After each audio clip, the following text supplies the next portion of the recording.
उत्तिष्ठ नरशार्दूल कर्तव्यं दैवमाह्निकम्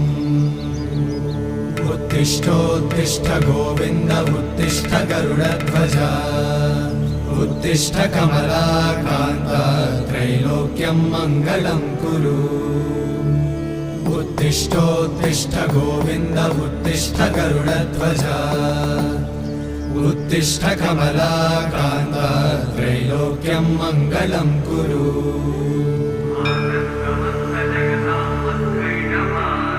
मातः समस्त जगतां मधुकैटभारे वक्षो विहारिणि मनोहर दिव्यमूर्ते श्रीस्वामि निश्रित जनप्रिय दानशीले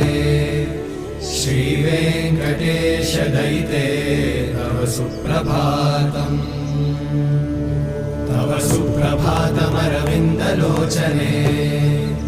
भवतु प्रसन्नमुखचन्द्रमण्डले विधिशङ्करेन्द्रवनिताभिरर्चिते वृषशैलनाथ दयिते दयानिधे